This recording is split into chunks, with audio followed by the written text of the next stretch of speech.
Après une saison d'un bon calibre sur Radio Espace, une saison où plusieurs nous avaient prédit l'apocalypse, les GG reviennent pour une saison encore musclée.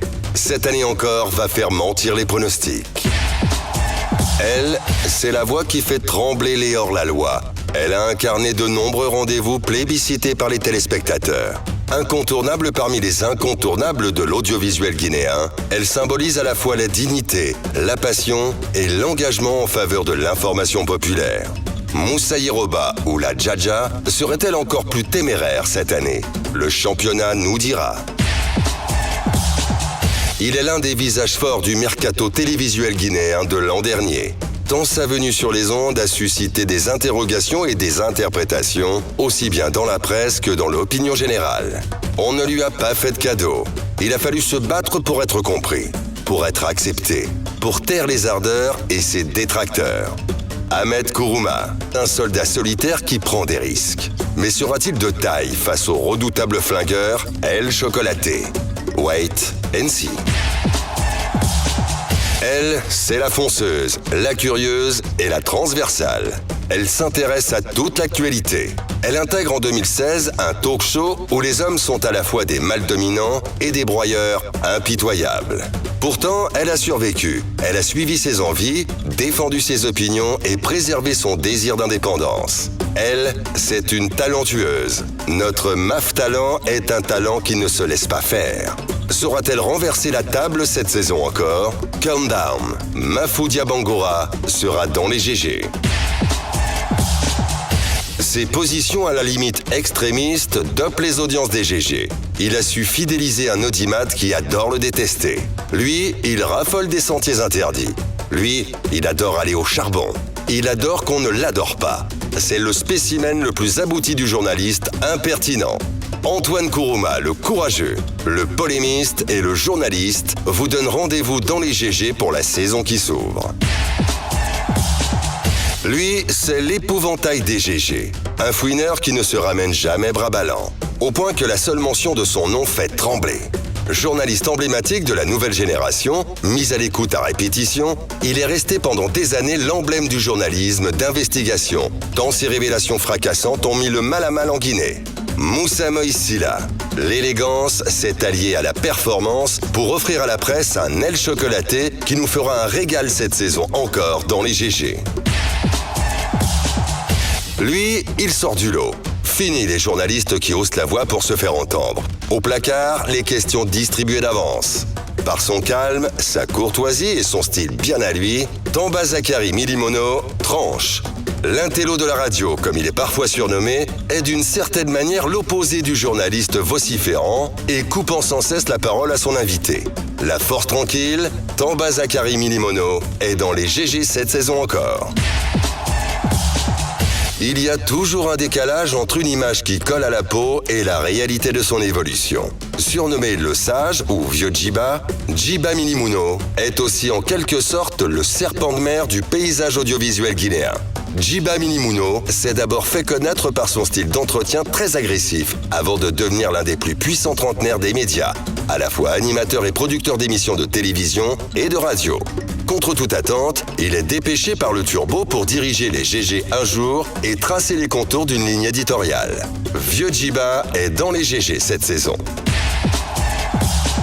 Ma devise? Je n'ai pas de devise, mais j'adore les proverbes qui allient admirablement les images et le sens. Je vous ai dit que les gencives étaient là avant les dents pour vous expliquer qu'il fallait que les jeunes apprennent à respecter leurs aînés.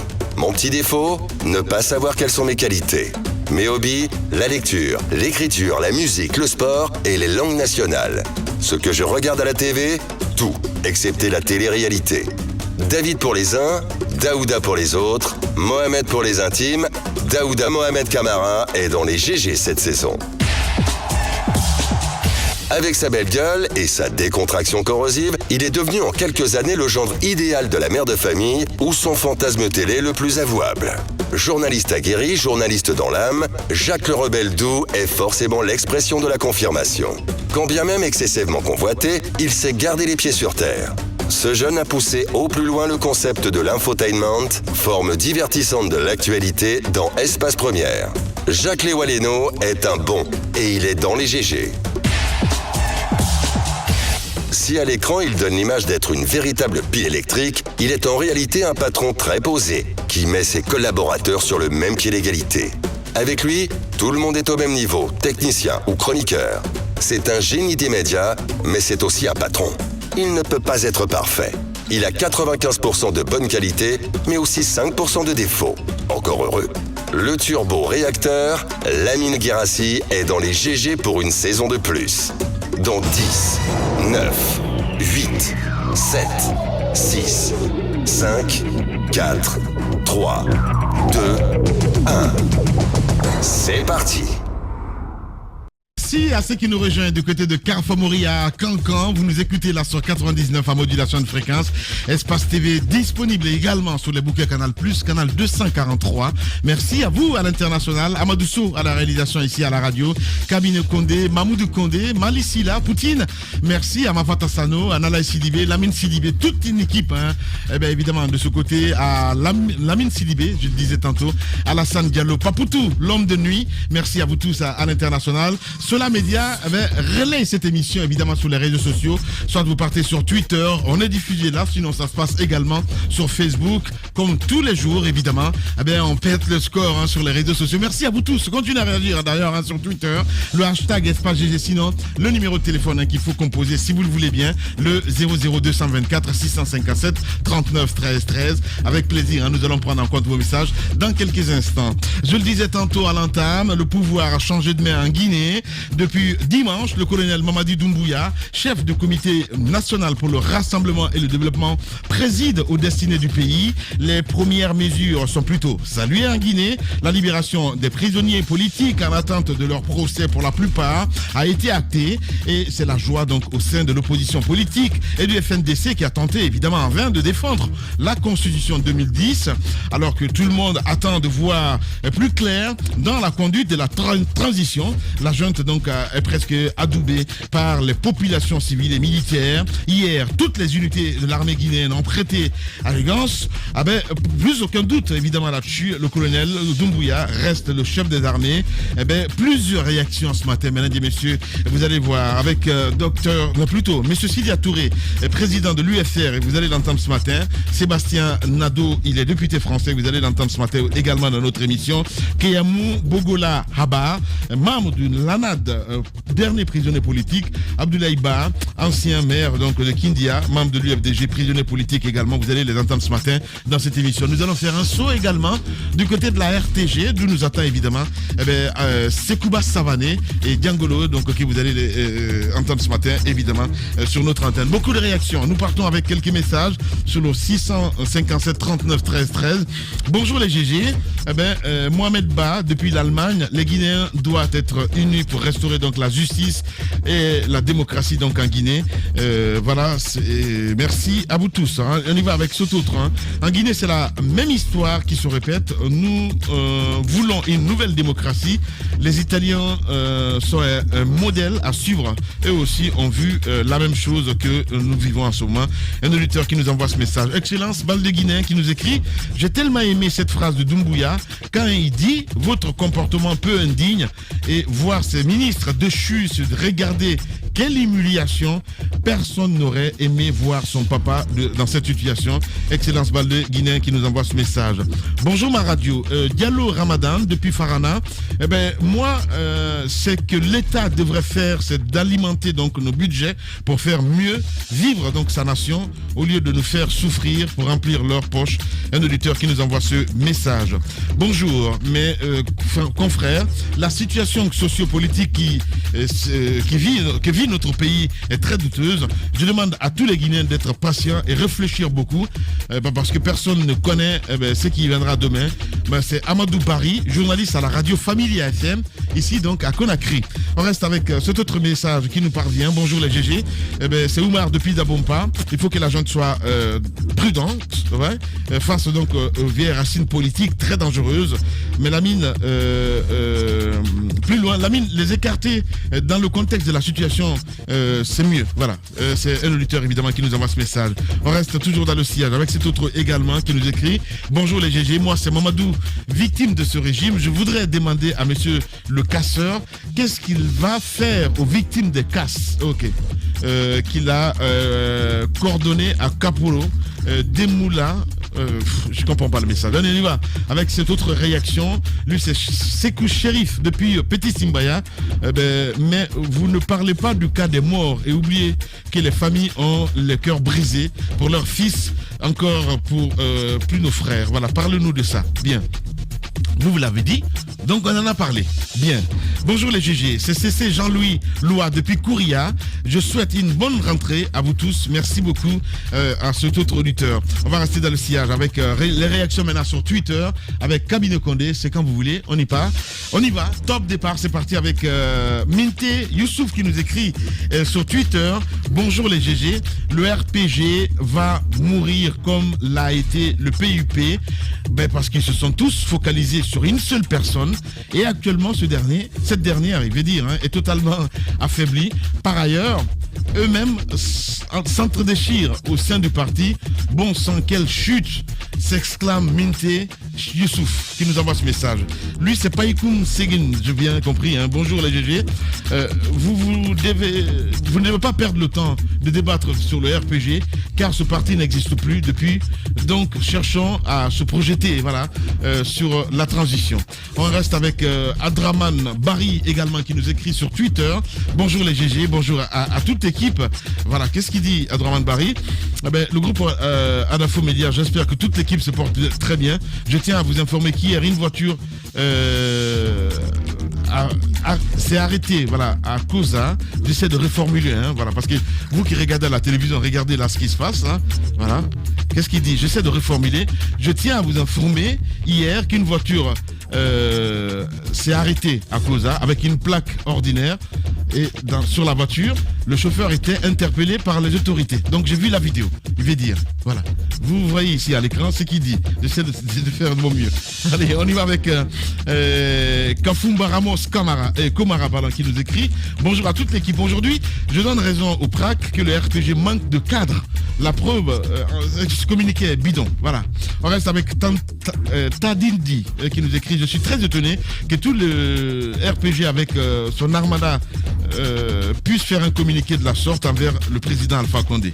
On reste avec Ramadan Ibrahim Bari également qui nous écrit sur Twitter: bonjour les grandes gueules, je suis vraiment déçu de cette précipitation de la coordination Mandeng. Je demande au colonel de rester vigilant, s'il vous plaît. Ahmed Kamara est toujours en retard. Pourquoi? Il pose la question. Comment? Tu peux parler dans le micro. Il dit qu'il a pris la place de Roby. Allez, on y va avec nous. Mon tamba, il est terrible, c'est pas possible.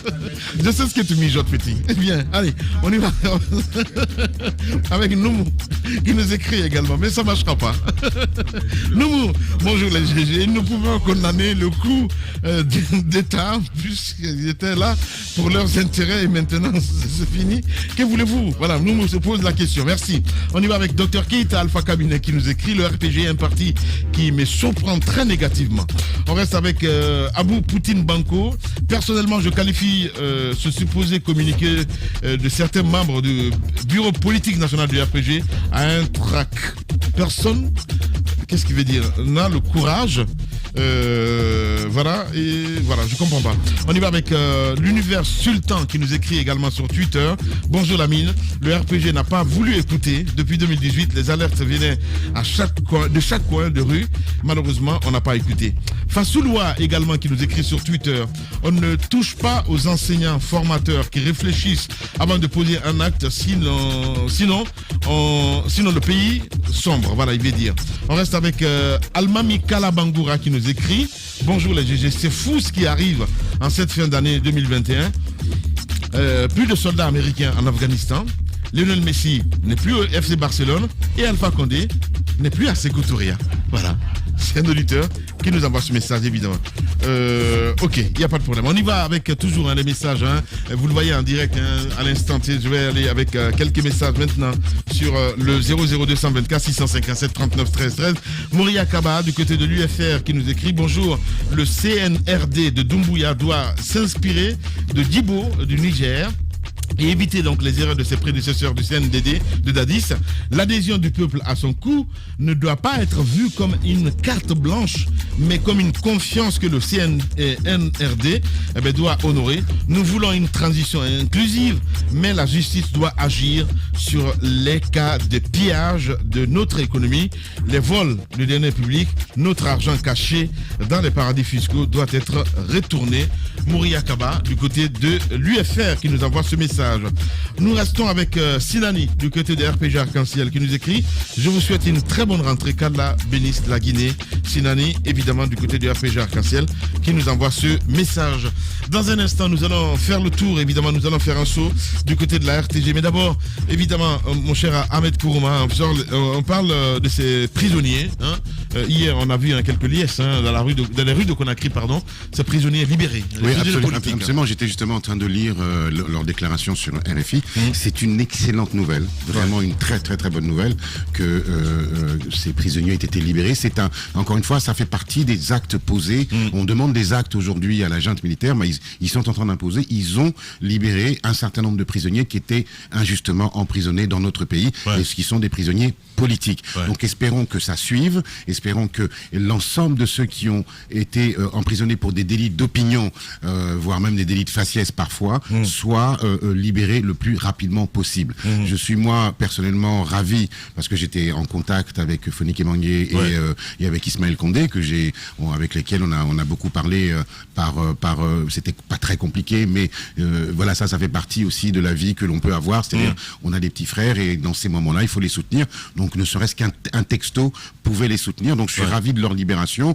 C'est pareil comme Ousmane Gawal, quand il était emprisonné, j'ai eu la chance d'échanger avec lui. Affirmatif. Voilà, et ça c'était très important. Donc moi personnellement, je me réjouis vraiment que les prisonniers aient été libérés. Je voudrais juste finir là-dessus, s'il te plaît. Et je souhaite surtout que plus aucun Guinéen ne soit emprisonné dans ce pays pour des délits d'opinion. Bien. Ou pour avoir dit et affirmé ce qu'il pensait. Voilà, mon cher Ahmed Kourouma. Allez-y, mon cher Jacques. Ah oui, ces prisonniers qui, pour la première fois, ont eu le titre de prisonniers politiques à la RTG. On a osé les appeler comme ça, parce qu'avant, on disait que c'était des prisonniers, c'était des brigands. Des rebelles. Des rebelles. Des gens qui ont attenté à la vie de l'État. Et c'est quand même... C'est ce qui salit davantage cette gouvernance. Le cas de la RTG, je veux dire, du côté de la Côte d'Ivoire, c'est pire, mon cher ami. Voilà. Quand tu parles de télévision de l'État et tout ce qu'il y a autour, voilà, donc c'est important. La RTG était dans son rôle. Voilà. Oui, mais il faut qu'elle fasse ça mieux. Je ne crois pas que ce soit un rôle. On ne doit pas dire ça comme ça, que les télévisions... Mais qu'est-ce qui arrive à Jacques? Non, écoute Lamine. Bien, oui, je t'écoute, mon cher. Ce n'est pas parce que les télévisions sont... ceux qui travaillent dans ces médias-là sont payés par l'État qu'ils ont l'obligation de se comporter comme ils le font. Moi, j'ai eu à contacter quelques journalistes là-bas. Ils vous disent souvent même, vous ne savez même pas qui vous donne des ordres d'agir comme ça, avec des rédactions qui sont éparpillées partout. On parle de prisonniers. Maintenant, par rapport aux prisonniers, je reviens. J'ai dit que ça salit davantage la gouvernance d'Alpha Condé, parce que si on fait toujours la comparaison, en 2008, on n'a pas assisté à ça. C'est un militaire qui était pourtant au pouvoir. On n'a pas assisté à une libération des prisonniers politiques à la maison centrale. C'était un militaire qui était au pouvoir. Alpha Condé, un civil, on est allé accueillir, n'est-ce pas, des prisonniers politiques. Je crois que ça lui apprendra, non, ce n'est plus lui, mais d'autres qui ont des partis politiques et qui sont quand même dictateurs, parce qu'il faut l'ajouter. tous ceux qui sont à la tête des partis politiques en Guinée sont presque dictateurs dans leur formation politique. C'est vrai. Et ce qui On veut, n'en dit pas souvent. ce qui veut dire que s'ils Voilà. sont des dictateurs, donc s'ils arrivent au pouvoir, il y a des risques qu'ils fassent exactement comme C'est pour ça qu'il faut les balayer. Et je crois que c'est une leçon pour eux de commencer déjà à se démocratiser un peu. Merci beaucoup. Voilà, mon cher Jacques Lewa, méconnaissable depuis la rentrée. Allez-y. Ah oui. Allez-y, Il y a Ahmed. un changement de régime, donc il y a un changement de comportement aussi dans les grandes gueules. Écoutez, moi ce que je veux dire, Ahmed. bravo pour la libération de prisonniers politiques. Non, de ces prisonniers. Ouais. Parmi eux, il y a des prisonniers politiques. Parmi eux, il y en a qui ne sont pas des prisonniers politiques. Ne perdons pas de vue la bonne gestion de la République. Des gens ont versé parfois de l'huile sur la chaussée. Ça a provoqué des accidents. On les a arrêtés. Vous me parlez de prisonniers politiques. Vous avez entendu parler de prisonniers politiques aux États-Unis pour ceux qui sont allés casser le Capitole? Non. Il y a d'autres qui se sont bien comportés dans la République et qui ont été pris parce qu'ils avaient des opinions. Il y a d'autres qui ont fait du mal à d'autres Guinéens et qui ont été arrêtés. Pour ceux-là, moi je ne peux pas applaudir pour leur libération. Mais puisque nous sommes dans une situation exceptionnelle et que ça s'est passé ainsi, c'est comme si, comme on le dit, on a lavé le linge sale. Alors que chacun sache se comporter dans la République. Ça pourrait arriver sous la junte. Parce que si quelqu'un se permet aujourd'hui de prendre une pierre et de caillasser le véhicule d'un citoyen qui va tout simplement vaquer à ses occupations, lui, il est hors de la République. Il n'a pas sa place dans la société, il a sa place dans une prison. Il faut pas perdre cela de vue, ça pourrait arriver. Donc, les grandes gueules. Certains sont des prisonniers politiques, mais tous ne le sont pas. Voilà, Ahmed Kamara. Allez-y, Mafoudia Bangoura. Alors, on est finalement parvenu à la libération de 79 prisonniers. C'est vrai que je crois que c'était le lundi, avec l'appel du FNDC. Beaucoup s'étaient mobilisés du côté de la maison centrale pour attendre cette libération. Mais ils se sont retournés à la maison. Malheureusement, il a fallu lancer des gaz lacrymogènes parce qu'il y avait effectivement beaucoup de monde. Le FNDC qui avait invité donc les gens à aller. Et du côté des nouvelles autorités, il n'y avait pas d'accord parce qu'effectivement, ça n'allait pas se faire comme ça. On va libérer qui? Pourquoi? La personne est accusée de quoi? Donc, il fallait établir une liste pour savoir les personnes qui devaient bénéficier de cette libération. Donc, des personnes considérées comme des détenus politiques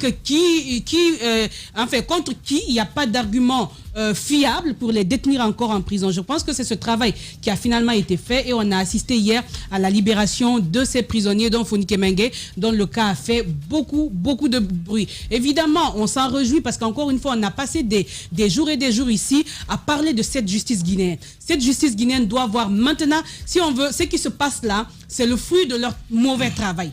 On leur a dit à maintes reprises, on a tous des problèmes, mais cette justice guinéenne n'a pas été à la hauteur. Pour preuve, des Guinéens ont été libérés et parce qu'il n'y a rien contre eux. Où étaient ces procureurs, ces avocats, tous ces hommes de droit qui étaient censés dire le droit pour que ces Guinéens-là se retrouvent dans leur maison et non pas en prison parce qu'il n'y a pas de preuves tangibles de leur culpabilité. Ils ont laissé faire, on a compris finalement et le résultat est là que c'est le président de la République qui décidait un peu partout. Ce que je veux rajouter rapidement, le président de l'UFDG, Cellou Dalein Diallo, appelle à une marche de réjouissance. Il y a Fonike Mengue aussi qui appelle à une petite manifestation. Je voudrais bien qu'on essaie de coordonner pour ne pas qu'on se retrouve encore dans des bêtises. Parce qu'encore hier soir, il y a le comité, le service santé,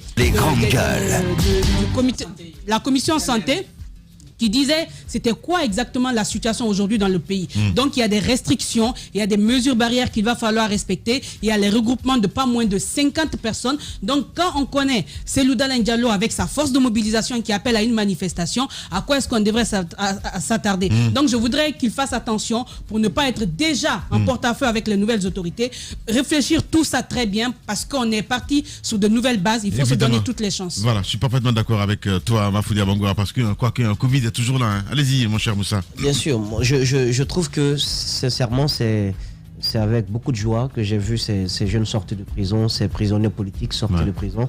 Si ça a pris du temps, c'est parce que il fallait, comme Mafoudia l'a souligné, savoir qui doit être libéré, qui a été pris dans les conditions de la présidentielle parce qu'il a tenu des propos, parce qu'il est victime de son appartenance à un tel parti politique ou à un tel mouvement de la société civile. Donc, ils ont d'abord fait ce travail en relation avec les anciens responsables du ministère de la Justice. Et puis, l'ordre a été donné au procureur général, donc après avoir dressé la liste, donc de procéder à la libération de ces jeunes. Donc je pense qu'il fallait y mettre la forme, c'est pourquoi ça a pris tout ce temps. Mais l'opinion au sein, dans le subconscient de l'opinion, puisque c'est un régime qui change, il faut ouvrir tout de suite les vannes de la maison centrale pour que tout le monde sorte. C'est d'abord source d'insécurité pour nous autres, s'il n'y a pas ce travail de sélection qui a été donc fait finalement par les hommes en uniforme. Moi, je trouve que dans les jours à venir, des langues vont se délier pour savoir les grandes gueules. Au-delà de la volonté du chef de l'État d'emprisonner certains dignitaires de la société civile, certains responsables de la société civile tels que Foniké Mengué, au-delà de la volonté du président de la République de le faire, quels sont les responsables au niveau de la justice qui ont appuyé cela, qui ont donné et qui ont manœuvré pour que ça se fasse, qui ont trouvé les éléments de langage juridique pour que ça se fasse, qui ont agi pour que des juges puissent, malgré eux, trouver ne serait-ce que des motifs, des failles pour que des personnes puissent aller en prison. Je pense que dans les jours à venir, il va falloir solder les comptes à ce niveau-là pour que la justice...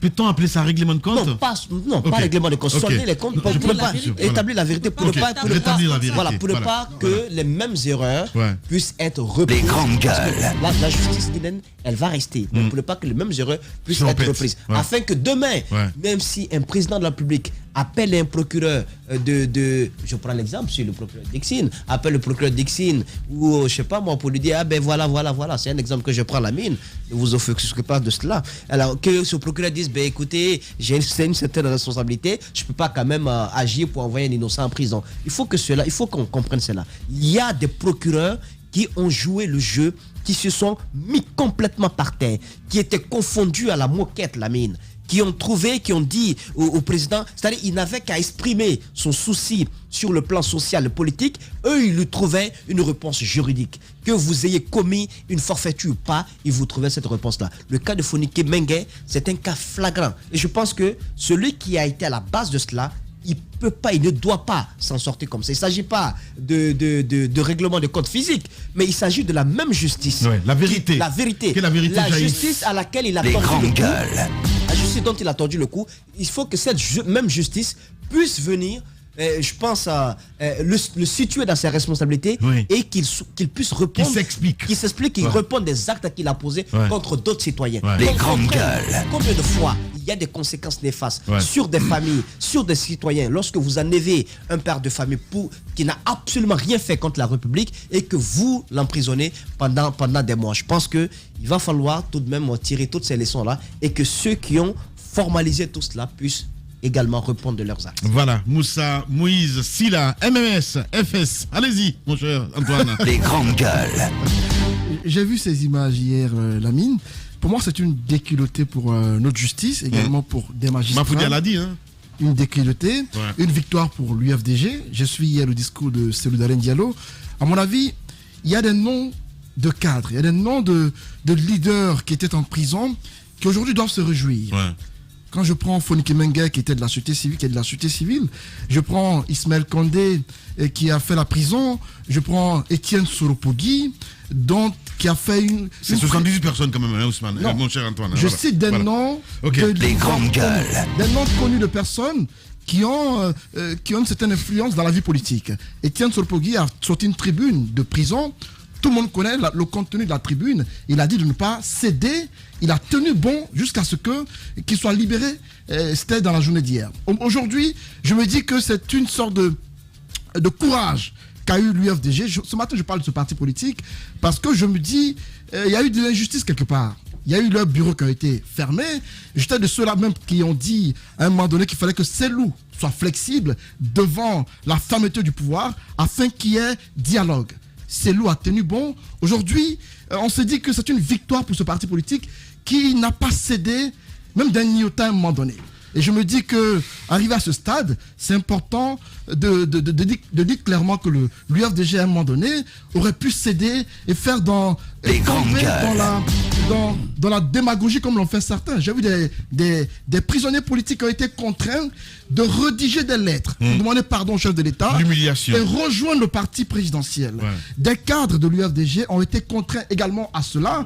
Et je me dis... Antoine, moi je trouve un balance là. Quand vous voyez... Non. Pas du tout. Parfois quand il y a le danger, chercher à vous sauver, on était dans une situation. Vous saviez ce qui est arrivé aujourd'hui.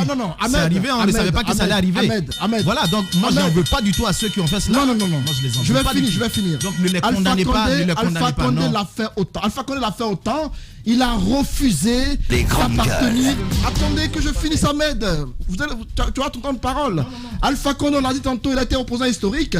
Il a refusé tout compromis avec les pouvoirs en place. Il l'a fait. Et quand il a pris le pouvoir, on a dit qu'il avait la main propre. Il n'a pas appartenu à un gouvernement. On était fiers qu'Alpha Condé vienne au pouvoir parce qu'il a refusé des compromis. Attendez, c'est le fait qu'il a abusé qu'il a été condamné pour ça. Lorsque, en politique, faites dans la patience et qu'à un moment donné qu'il y a victoire, c'est important de l'admettre. J'ai dit ceci, ils auraient pu céder. Bien. Ils auraient pu céder, mais ils ne l'ont pas fait. Ils ont tenu jusqu'à ce que la situation change. Quand c'est le cas, il faut l'admettre. Voilà. Ils ont tenu bon, c'est une victoire. Alors merci. Voilà. Allez, Antoine, allez-y. Ben oui. Ouais. Voilà, alors il est vrai, Ahmed Camara revenait là-dessus, il y en a qui ont véritablement perpétré des actes répréhensibles, mais c'est comme quand en classe, après des examens, le professeur principal perd toutes les notes, elles sont brûlées quelque part, soit vous échouez tous, soit vous êtes tous sauvés, vous passez tous. C'est ce qui est arrivé. Maintenant, il y a des manifestations que l'on est en train d'appeler, ça et là. Moi, je dis juste, le business vient de reprendre encore pour eux. Il y aura de ces appels maintenant que les droits leur sont rendus. Il faut bien s'attendre à tout cela. Moi, je veux dire une chose, au-delà de tout ça. Lamine, sous Sékou Touré, il y a eu des leaders politiques qui ont été emprisonnés, dont Alpha Condé. Alpha Condé condamné même par contumace. Sous Lansana Conté, vous avez vu ce qui s'est passé même autour de ce même Alpha Condé. On va le cueillir quelque part, il refusera d'ouvrir la bouche et de prendre la parole. On a vu ce qui s'est passé. Et après Lansana Conté, Alpha Condé, c'est la même situation. Je pose une question. Quand est-ce qu'on va apprendre de notre histoire ? Quand est-ce qu'on ira puiser dans notre histoire les éléments qui vont aider à construire une nation forte, en commençant par une justice forte? Le vrai problème de cette gouvernance, c'est ça la question des droits de l'homme, c'est ça la question de la justice. Certes, le président de la République a fait des mains et des pieds. La haute cour de justice que l'on a attendue sur plusieurs années, qui n'est jamais venue, il a tout fait pour qu'on n'y arrive pas. Ça, c'est une chose, c'est vrai. Mais les hommes qui sont commis à nous dire le droit se sont transformés en forgerons, en manipulateurs, même en créateurs du droit. Parce que quand Alpha Condé dit « je veux que ceci soit », ils disent « tiens, ce sera ». C'est ce qui s'est passé. « Je veux qu'un tel soit coupable ». Ils disent « t'inquiète pas, on va faire de lui un coupable ». On construit des preuves, on les organise. Et puis, paf, on t'interpelle. On commence à te dire, tu as été reconnu coupable de ceci. Toi-même, tu es là, tu ne comprends rien. Qu'est-ce que... Mais, donc, c'est moi qui ai fait tout ça. Ouais. Tu te retrouves dans une telle situation, tu n'as rien compris. Moi, en disant tout ceci, je veux quand même dire qu'il faut peut-être espérer qu'avec cette situation, parce que on se rappelle de Sorel, qui était gouverneur de Conakry, qui disait, pour organiser, il faut parfois désorganiser le désordre. Il le disait. J'espère que cette situation exceptionnelle va nous permettre de parvenir aux fondamentaux d'une vraie justice. Première chose. Et la toute dernière, Lamine, c'est en une phrase que je vais la dire, même si elle peut être longue. Je veux simplement dire que, Lamine, quand tu te connais, il faut prétendre à des vocations, il faut prétendre à des services qui peuvent te ressembler. Quand tu sais que toi, tu es un trafiquant depuis que tu es petit, on te dit justice. Je pense qu'il faut avoir la présence morale pour ne même pas prétendre à certaines fonctions. C'est ça un homme qui peut dire, ça là c'est pas mon domaine, ça là c'est pas bon pour moi. Si je vais, c'est le plus grand nombre qui va en pâtir. Malheureusement, nous on est là. Il sait qu'il n'a jamais fait économie. Ministre de l'économie et des finances, il dit ouais, je peux. Et c'est ce qui nous arrive avec la question de la justice. Pour être dans la justice, il faut avoir des valeurs, il faut être intransigeant sur ses principes. Malheureusement, la justice a été si vous voulez, la gangrène qui aura entraîné à la fois les bévues qu'on a enregistrées, mais également la chute du pouvoir de Conakry. Voilà. Vous êtes sur Radio Espace. Espace TV Guinée est sur YouTube. Abonne-toi. Espace Guinée sur YouTube. Espace TV en avance sur les réseaux sociaux. Pratiquement 10h30 à Conakry. Merci de votre fidélité. Nous sommes en direct. Bienvenue si c'est maintenant que vous nous rejoignez. Je le disais tantôt à l'entame, le pouvoir a changé de main donc en Guinée. Depuis dimanche, le colonel Mamadi Doumbouya, chef de comité national pour le rassemblement et le développement, préside aux destinées du pays. Les premières mesures sont plutôt saluées en Guinée. La libération des prisonniers politiques en attente de leur procès pour la plupart a été actée. On en parle ce matin justement avec le président Sidya Touré. Il est en direct ce matin chez nous, Moussa Moïsila. Monsieur le Président, bonjour et bienvenue chez les GG. Merci beaucoup, bonjour et vraiment avec beaucoup de joie en route pour Conakry. Voilà, allez-y Moussa. Heureusement, vous êtes en route pour Conakry, Monsieur le Président, ce qui signifie qu'il y a un changement à la tête du pays. Vous étiez dans une sorte de prison en ciel ouvert. Alors, comment vous avez accueilli tous ces événements depuis le dimanche ?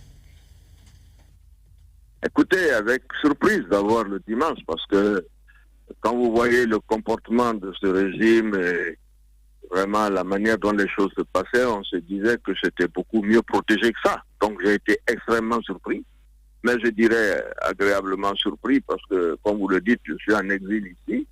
On a failli me kidnapper le 16 octobre 2020 chez moi. Donc vraiment, c'était un soulagement en me disant, tiens, je pourrais rentrer chez moi. À part cela, je pense que oui, on a accueilli ça avec un soulagement et nous attendons de voir quelles sont les mesures qui vont nous permettre d'aller de l'avant. Voilà. Le président Touré en direct, allez-y. Monsieur le Président de l'UFR, est-ce que tout ce qui s'est passé était prévisible? Est-ce qu'on voyait cela venir? Parce qu'au dernier moment, le chef de l'État, le président Alpha Condé et l'ancien président étaient devenus un super président et on avait comme l'impression que plus rien ne pouvait ébranler le régime en place. Tant les opposants étaient emprisonnés, tant la parole publique se libérait difficilement. Est-ce qu'on pouvait voir ce qui est arrivé dimanche venir? Non, franchement, on pouvait voir venir. La seule question qu'on avait, c'était comment ça peut se faire. Et à ce niveau-là, on était pratiquement en plein désespoir. Sinon, le régime était devenu complètement arrogant. Moi, je considérais que le président n'avait plus aucune visibilité vraiment du sort de la Guinée. Il y avait une démarche personnelle qui faisait qu'il était complètement perdu. Et tout ceci a entraîné une situation très difficile pour nous. Les gens parlent beaucoup d'institutions, mais en réalité, le vrai problème de la Guinée, c'est la misère.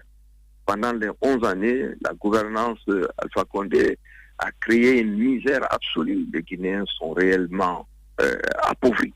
Et ils n'en peuvent plus. Et je crois qu'ils étaient en plein désespoir. Et l'arrivée de cette situation le dimanche a libéré un peu tout le monde en se disant les lendemains seront meilleurs. Ouais. Alors, beaucoup de langues se délient ces derniers temps. Moi, je vais aller droit au but. D'aucuns disent, oui, le président Sidya a été très d'accord avec ses militaires. Est-ce que Doumbouya, vous vous connaissez auparavant ou pas du tout, Sidya Touré? Honnêtement, je ne l'ai jamais vu. J'ai vu le colonel Doumbouya pendant le défilé d'octobre 2018, c'est ça? Oui, c'est bien ça. Je ne l'ai jamais vu, nous n'avons jamais échangé, donc c'est vraiment pas tout ça peut venir de là. Ouais. Allez-y, Jacques. Alors, nous avons l'expérience des transitions dans notre pays, 84, 2008. Aujourd'hui, comment est-ce que vous envisagez l'avenir de la Guinée avec ces hommes qui promettent une transition, un gouvernement d'union nationale et peut-être un changement véritable? Comment vous voyez les choses se dessiner devant nous? Justement, pour ne pas commettre les mêmes erreurs, parce que beaucoup parlent de délai. Pour vous, c'est important? Tout est important. La chose la plus importante, c'est d'abord les hommes qui vont faire la transition. Si je prends les militaires que j'ai vus, ces jeunes gens, par rapport à ce que nous avons connu en 2008 et en 2009, j'estime que on a quand même quelqu'un de, comme je le disais la fois dernière, de mieux structuré. En tout cas, c'est l'impression que ça donne, qui est avare en parole, mais dans le temps, les idées sont claires. J'estime que si la volonté est là, réellement mettre en place un système de transition qui permettra à la Guinée d'avoir un gouvernement, disons, une gouvernance démocratique, ils en ont la capacité. La question est de savoir est-ce qu'ils sont prêts à le faire. ATT l'a fait au Mali en son temps. J'estime que s'ils sont décidés à le faire et qu'on n'en fait pas une affaire totalement personnelle, on devrait pouvoir s'en sortir. J'estime que le jeune homme a la capacité pour ça. Je ne l'ai pas encore vu. J'apprécierais quand je le rencontrerai. Justement, alors en parlant de temps, voilà, parce que on se rappelle, Lansana Kouyaté, à chaque fois je lui donne raison en ce qui concerne le temps CNDD pour vous. Combien de temps 2 ans, 3 ans, enfin 6 mois, qu'est-ce qui va se passer pour vous? Vous parlez quoi, de la transition militaire? Oui, la transition militaire, oui. D'abord, je pense que comme vous l'avez vu dans les déclarations de la CEDEAO et autres, ils exigeront une transition civile. Bon, quoi qu'il en soit, les transitions actuellement en Afrique de l'Ouest, ce qui est plus ou moins toléré, c'est 18 mois. Quand vous allez au-delà de là, vous commencez à avoir beaucoup de problèmes. Il va falloir en discuter, il va falloir mettre les instruments de gouvernance en place, il va falloir convaincre la communauté internationale que vous serez performant dans l'objectif d'une démocratisation. Peut-être avec ça, vous pouvez gagner un peu de temps sans sanction, parce que le vrai problème, ces choses-ci, ce n'est pas tout ce que vous dites, c'est le problème financier. Comment est-ce qu'ils vont s'en sortir avec la rentrée scolaire, avec tous les problèmes qui viennent en même temps? Gouverner un pays, c'est très compliqué. Donc, il y a ces questions-là. Et pour les adresser, vous devez avoir l'appui de la communauté internationale. Et pour avoir l'appui de la communauté internationale, il faut que vous ayez un minimum d'accord sur la transition qui va bien. Ouais, il parle de refondation de notre nation. Pour vous, le temps n'est pas important. Le temps est important. Parce que, comme je l'ai dit, si vous n'êtes pas dans le temps, vous n'aurez pas l'accord de la communauté internationale. Si vous n'allez pas, vous ne l'avez pas, vous n'aurez pas de financement. Donc le temps est extrêmement important, oui. Le président Sidya Touré en direct. Allez-y, Ahmed. Bonjour, monsieur le président. Je vais vous faire un compliment et puis je vais vous poser aussi une question un peu vache. Le premier, c'est le compliment, c'est-à-dire que je trouve que vous êtes un fin politicien et que vous avez employé un mot sur lequel on est tous passés ici qui s'appelle, pour la première fois, vous avez employé le mot exil. Alors que moi, je me souviens de votre dernière interview dans cette émission, vous avez réfuté, vous avez même nié être en exil. Donc, je voudrais comprendre ce changement, j'allais dire, de paradigme ou plutôt ce changement de vocable. Et puis la deuxième question qui va vous paraître un peu vache, c'est que aujourd'hui on a l'expérience avec les transitions, on sait qu'on a poussé le général Konaté à une transition rapide et malheureusement ça a donné ce que ça donnait aujourd'hui. Est-ce que vous ne trouvez pas qu'on devrait leur laisser un peu plus de temps, histoire de parfaire nos institutions et d'asseoir l'autorité de l'État, plutôt que de leur imposer un calendrier qui serait effectivement un calendrier de 18 mois, mais qui pourrait conduire aux mêmes erreurs qui ont été commises par ce pays, c'est-à-dire aller trop vite en besogne, imposer une démocratie de façade, et puis finalement pour aboutir à la catastrophe à laquelle on est aujourd'hui. Et puis je voudrais rajouter, est-ce que quelque part aussi il n'y a pas une forme de calendrier temporaire vu l'âge avancé de certains de nos grands leaders politiques? Voilà mes deux questions. Bon, il y en a plusieurs de ces questions, mais en fait ce qui est le plus important, c'est ce qui est relatif au temps. Le temps, c'est une chose, mais je crois que les acteurs aussi, c'est la chose la plus importante. On peut faire 3 ans de transition et ne pas aboutir à quelque chose de consensuel. On peut le faire en 18 mois ou en 2 ans ou 2 ans et demi et aboutir à des résultats qui permettraient d'aller de l'avant. Les concertations qui vont avoir lieu, à mon sens, permettront, pourquoi pas, peut-être de donner du temps. Mais ça, je ne peux pas donner une réponse sur des choses que je ne maîtrise pas, parce que ce n'est pas simplement lié au temps, c'est lié également à la qualité de la transition qui va se mettre en place. Ça me paraît extrêmement important.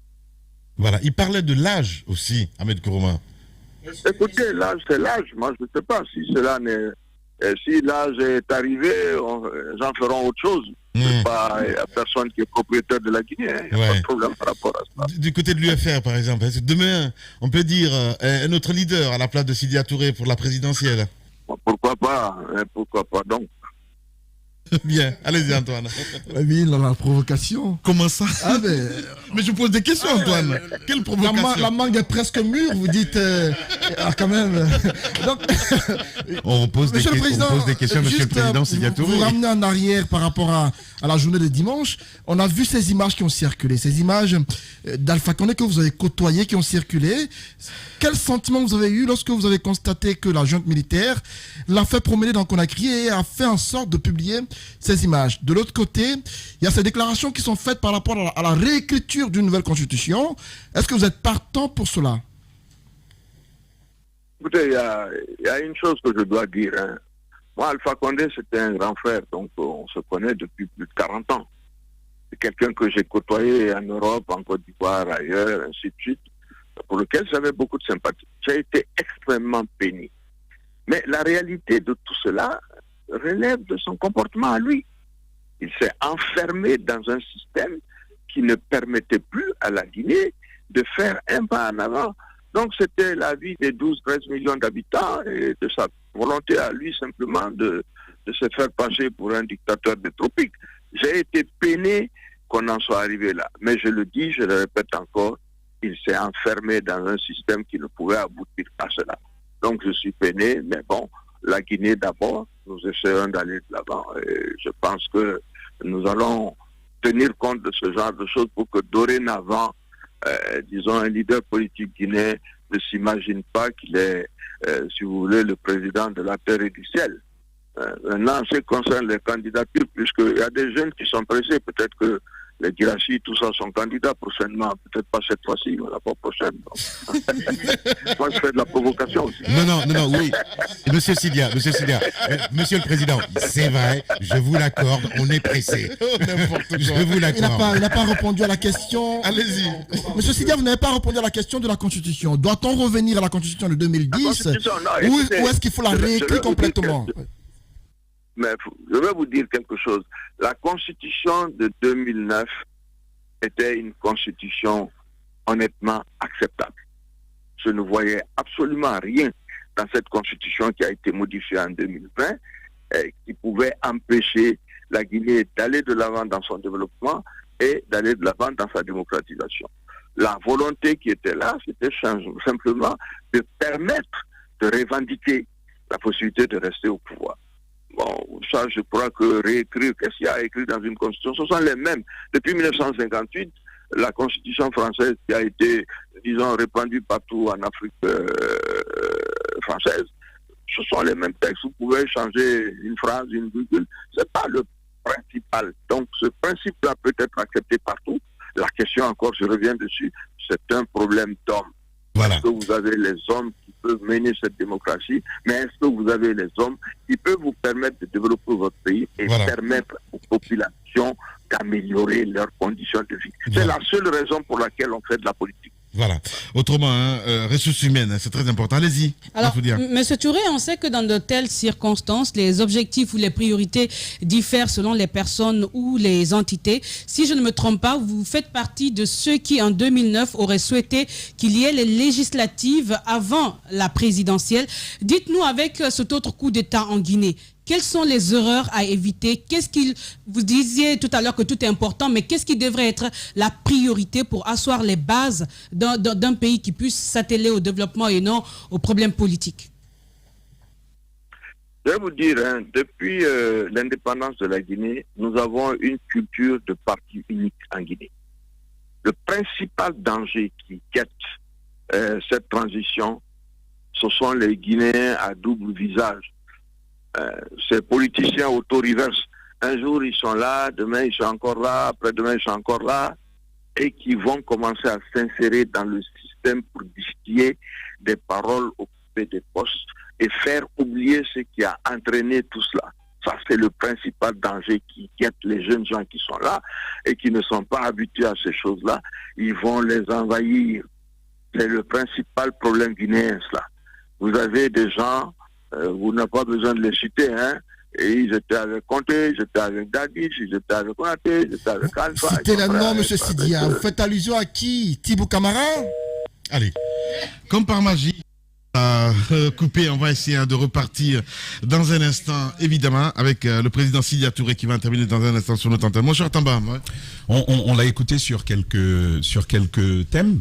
Le thème de la Constitution. Il faut quand même rappeler que une des principales annonces de cette j'ai envie de dire, du CNRD, c'est de nous trouver une nouvelle constitution. Une constitution qui fonderait ou qui apporterait les bases d'une véritable démocratie, une démocratie qui permettrait de faire émerger des institutions qui soient fortes. Et l'avis du président Sidya sera certainement redemandé à ce sujet-là parce qu'il estimait que la constitution de 2010 était déjà une bonne constitution et qu'on n'avait pas besoin d'y toucher grand-chose. De l'autre côté, il y a quand même un élément d'analyse nouveau qu'il faut apporter et justement interpeller le président Sidya là-dessus. C'est que il est là. D'accord. Voilà. Allez-y. Alors, bienvenue à nouveau à Monsieur le Président. Vous exprimiez sur deux questions rapidement. Vous exprimiez sur la Constitution. Est-ce qu'il fallait aller à celle de 2010 ou accepter justement d'en faire écrire Une question à laquelle il répondait n'avait pas fini par rapport à ceux qui envahissent la junte actuellement. Il voulait citer des noms. Est-ce que vous faites allusion à des ministres du gouvernement Alpha Condé? Nous faisons un débat politique. C'est un débat politique, M. Sidya. Mais touchons la plainte, disons les choses clairement. Vous avez commencé par citer vous avez commencé à faire allusion à des personnes qui auraient appartenu à des gouvernements. Vous faites allusion à qui, par exemple? Je pose un principe, ceux qui se sentent morveux se mouchent. Voilà. Vous ne pensez pas que je vais venir faire une intervention à la radio pour aller citer des personnes qui n'en valent pas la peine. Ce n'est pas l'objectif. Donc, définition, les voies par lesquelles nous pouvons aider le pays à sortir de là. L'une des choses importantes, je l'ai signalé, c'est tous ces gens qui sont tout le temps en train de se recycler et qui en réalité ne produisent rien. Ça, c'est très important parce que ces jeunes gens sont venus le cœur pur avec une volonté, mais ceux-là ont la capacité de contourner les choses. Et la deuxième chose, il faut que nous puissions rentrer. Allô? Oui, il allez-y. faut que nous ayons la possibilité de récupérer nos recettes. Il faut faire un audit sur les recettes en Guinée. L'argent qui a été perdu pendant ces 10-11 ans, quand vous verrez les sommes, mais je vous assure que vous allez vous asseoir dans... Allez, mais qu'est-ce qui se passe avec la liaison? On va essayer de rappeler le président Touré. Allez-y. Je voudrais justement terminer mon deuxième niveau d'analyse avant de rendre la parole. C'est ceci. Nous avons eu des coups de force par le passé. Mais tous, quand ils sont arrivés, ils ont dit « nous voulons une démarche inclusive qui va permettre à chacun de se retrouver dans la démarche que nous avons ». Mieux, et c'est le deuxième volet parce que le président Sidya a touché à cela, les hommes. On a eu de bons hommes, de grosses têtes, avec de grandes capacités. On se rappelle encore de Komara, on se rappelle de Jean-Marie Doré, même dans certaines crises, on se rappelle, bien entendu. Allez-y. Oui, Monsieur le Président, vous interveniez sur un deuxième niveau sur la question de MAF, les pièges à éviter. Vous abordiez le deuxième élément et vous parliez de finances, la mobilisation et la sécurisation des ressources. Non, parce que actuellement, je dis, vous avez des hauts fonctionnaires, des membres du gouvernement et d'ailleurs qui se sont accaparés des recettes publiques, disons à des niveaux que vous ne pouvez même pas soupçonner. Moi qui ai produit un tweet la fois dernière, après enquête sur un certain nombre de choses, ce sont des millions de dollars qui sont détenus par des gens que vous rencontrez que vous ne pouvez même pas imaginer. Ce sont des recettes publiques qui devraient permettre de faire les universités, les écoles, les routes, ainsi de suite. Pendant ces 11 ans, tout a été dilapidé. Oui, d'accord. C'est pas un débat de personne. Mais il dit, enfin, on comprend bien ce que vous dites, Monsieur le Président, on l'entend. Mais par le même moment, la junte dit, nous ne ferons pas de chasse aux sorcières, mais la boussole qui va diriger nos actions, c'est bien la justice. Est-ce que c'est suffisant pour vous rassurer ou pas sur la volonté justement de faire lumière sur ces gens qui s'enrichissent illicitement? Non, c'est très facile, un audit, ça se fait rapidement. Je pense que nous devons, on ne fait pas tout le travail en même temps. Vous avez 2, 3, 4, 10, 20 commissions qui sont chargées de ce genre de choses-là. Mais il faut aller vite parce que les recettes, on en a besoin pour aller de l'avant, pour ouvrir les écoles, faire fonctionner les hôpitaux, ainsi de suite. Donc, oui, la justice, elle est très lente. Je ne demande pas d'accuser qui que ce soit, mais quand vous avez une preuve certaine, commencez par exiger qu'on vous rembourse. Voilà la question, c'est tout. Mais en même temps, cela signifie, monsieur le président de l'UFR, que vous êtes prêt, parce que vous, politiques, à ne pas pousser la junte à commettre les erreurs du passé. Parce que quand on fait on jette un petit regard dans le rétroviseur, les forces vives avec le CNDD, on a vu comment est-ce que certains politiques ont mal joué pour mettre Dadis dans des pièges, les pièges dans lesquels il s'est pas retrouvé plus tard. Chacun avait son calendrier, chacun imposait cela et finalement le jeune capitaine est tombé dans le piège. Est-ce que cette fois-ci, en vous écoutant, vous parlez d'audit, vous parlez donc de nous faire la lumière sur les deniers publics qui ont été volés. Cela signifie que vous êtes prêt à ce que Doumbouya et ses hommes nettoient complètement le plancher avant donc de transférer le pouvoir à un civil. C'est cela? Non, écoutez, je ne peux pas, à mon propre niveau, définir quelle va être le durée de la transition en Guinée. Ce que je suis en train de dire, c'est des travaux concomitants. J'ai géré un gouvernement, j'ai participé à la gestion d'un gouvernement de crise en Côte d'Ivoire et en Guinée. Tout cela se fait concomitamment. Ce n'est pas sur la table du chef de la transition tous les jours. Vous avez des commissions qui sont gérées ailleurs et qui font ce travail-là. Une décision après une rencontre au Conseil des ministres ou au Conseil du gouvernement décide de ce qu'on va faire. Donc ça peut aller vite.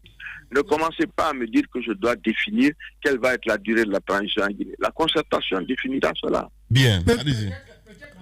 Peut-être pas sur la durée, monsieur le président, mais on est d'abord en train de discuter sur le contenu de cette transition. Donc c'est de s'accorder sur le fait que le nettoyage doit être fait. Est-ce qu'aujourd'hui, vous êtes d'accord, comme on vous le demandait tout à l'heure, de nettoyer d'abord avant d'aller à l'élection présidentielle? Pour la durée, on en discutera après. Non, les objectifs de la transition doivent être définis ensemble. Lydia Touré n'a pas cette possibilité-là. Le président Sidya Touré, en direct ce matin chez les juges. Allez-y, Moussa. C'est-à-dire que, je vous comprends bien, vous êtes prudent parce que vous savez que dans les prochains jours, il y aura une rencontre entre les nouvelles autorités et la classe politique. Mais vous n'êtes pas sans savoir que chacun d'entre vous a déjà son petit calendrier. Nous nous rappelons, comme si c'était hier, les grandes gueules, des différents coups bas et des intrigues qui ont été menées autour du jeune capitaine Dadis. Est-ce que cette fois-ci, la classe politique ne va pas aller avec cette même façon d'agir, à rang dispersé? Chacun rencontre le jeune colonel, chacun déploie son propre petit calendrier. Est-ce qu'il ne faut pas cette fois-ci parler des différentes chantiers d'abord à mener et plus tard parler donc d'une certaine durée de la transition? Est-ce qu'il faut mettre la durée en avant, précipiter les choses et retomber dans les mêmes erreurs? Je ne vois pas pourquoi cette histoire de durée revient. Ça fait au moins 5 questions qui sont là-dessus. La concertation définira quelle va être la durée de la transition. Je vous ai dit que la communauté internationale a également des principes en la matière. Nous avons eu les communiqués des différents pays de la sous-région, on en a eu de l'OUA, on en a eu des Nations Unies. La Guinée n'est pas seule. Donc il va falloir tenir compte de tout cela pour que vous puissiez dégager les voies et moyens par lesquels vous allez mener votre transition dans les délais requis tout en ne sortant pas du fait que vous devez obtenir des financements extérieurs. Donc vraiment, je ne peux pas, à mon niveau, simplement dire voilà. Excusez-nous, monsieur le président, d'insister parce que nous sommes tous guinéens. Notre souhait, c'est que ce soit le dernier coup de force en République de Guinée. Le dernier coup de force donc mené par des militaires. Pour ce faire, on estime qu'il y a quand même des actes qui ont été posés par le passé, qui ont conduit le pays donc sur le chemin que vous connaissez.